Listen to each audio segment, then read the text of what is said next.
Alix Poisson, à vos côtés, il y a un C'est moi. certain Guillaume Meurice. Oui, c'est vrai, c'est moi. Je vais vous parler d'ordures radioactives aujourd'hui. Attention, je ne vise personne à Radio France, hein, bien évidemment. J'ai dit radioactive, j'ai pas dit radio qui fait la sieste. Et notamment, je vais vous parler de ce qui se passe à Bure, qui est censé être le futur site d'enfouissement des déchets nucléaires, avec pas mal d'incertitudes parce que ce sont des déchets qui restent dangereux pendant des dizaines et des dizaines de milliers d'années. Alors, je vous rappelle que les pyramides d'Égypte, c'était il y a quelques milliers d'années et on pige toujours pas. Okay, Gérard Collomb, c'est pareil, c'est à peine plus vieux et on pige toujours pas non plus. Donc il y a beaucoup de flip autour de ça. Pour essayer de rassurer tout le monde, parce que c'est ma mission dans cette émission, je suis allé au grand salon du nucléaire ce matin et on commence direct avec une professionnelle de la com. Donc c'est une personne qui fait de la mise en relation, qui fournit des éléments de langage pour l'industrie du nucléaire. Parlons donc du projet à Bure. Chacun est libre de penser ce qu'il veut. Moi, je suis pour le projet parce que je pense que, je dirais... Oui, vous êtes pour le projet, mais quand même. Non, je suis pour le projet. Oui, non, mais d'accord. Non, mais c'est vrai, c'est dur de trouver. c'est pas évident. Trouver des arguments pour dire aux gens, vous permettez qu'on stocke 10 000 tonnes d'uranium sous votre véranda? C'est pas simple, mais bon, elle est pour le projet. Sincèrement, je suis pour le projet. Je suis pour le projet. Mais est-ce qu'il n'est pas un peu flippant ce projet? Non, pas plus flippant.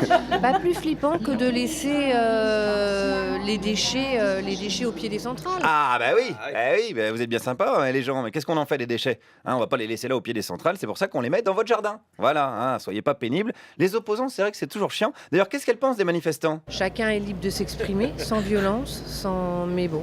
Mais moi, est-ce que je vous les sais. comprenez quand même, ces manifestants qui veulent pas de déchets nucléaires près de chez eux? Chacun est libre de penser ce qu'il veut. Moi, je suis pour ce projet-là et j'en ferai sa promotion. Donc, Oui, mais c'est pas ma question. je les comprends.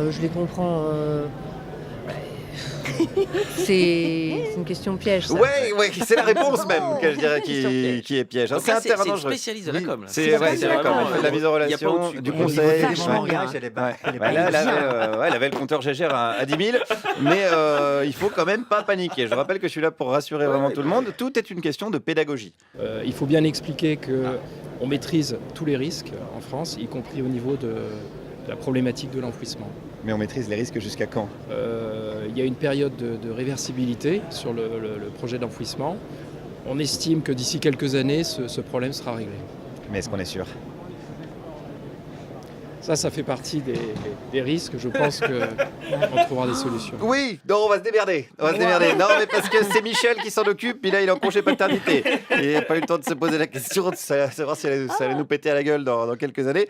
Mais dès qu'il revient, on bosse là-dessus. Parce que vraiment, non, mais attendez, parce que je vous le répète, il n'y a pas de souci, d'accord? Sur le stockage, quand c'est dans un fût hermétique, ça rayonne pratiquement plus. Hein. Donc, Oui, mais il est hermétique combien d'années ce fût?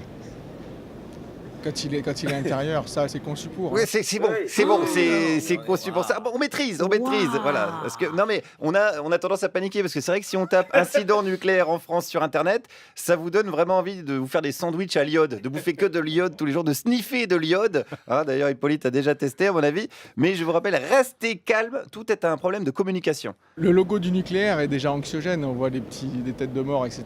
Donc forcément, ça inspire pas confiance. C'est vrai qu'on aurait mis un bisounours. Oui, voilà, ouais, mais en revanche, c'est l'industrie la plus sûre du monde, même si évidemment on déplore quelques accidents. Voilà, c'est vrai. Bon, des fois ça déconne, mais quand ça déconne pas, c'est l'industrie la plus sûre du monde. C'est comme Castaner, quand il dit pas de conneries, bah, c'est vraiment le mec le plus brillant de sa génération.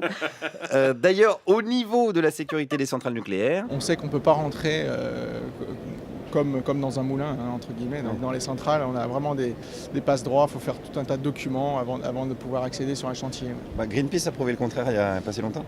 Oui, mais après, c'est les questions d'accès, contrôle d'accès, et ça nous regarde pas, nous, industriels. non, voilà, ça concerne les industriels des serrures, essentiellement tout ce qui est serrurier. Parce que c'est vrai qu'à Cattenom, Greenpeace avait quand même eu le temps de faire péter des feux d'artifice à l'intérieur. Donc on se dit, heureusement, c'est des barbus écolos. Hein, c'est pas des fous de Dieu, c'est des fous du tofu. Donc on a eu du bol. Mais dans le doute, bon, comme il reste quelques jours de captivité à Nicolas Hulot au ministère de l'écologie, hashtag Free Nicolas. Nicolas, peut-être qu'il pourrait avoir un peu de panache pour renoncer au projet à Bure comme il s'y était engagé. Bon, moi je pense qu'il faudrait au moins ça pour pas qu'il finisse lui-même dans les poubelles de l'histoire, en compagnie de ses convictions et de sa crédibilité. Merci Guillaume Meurice. Ah ouais,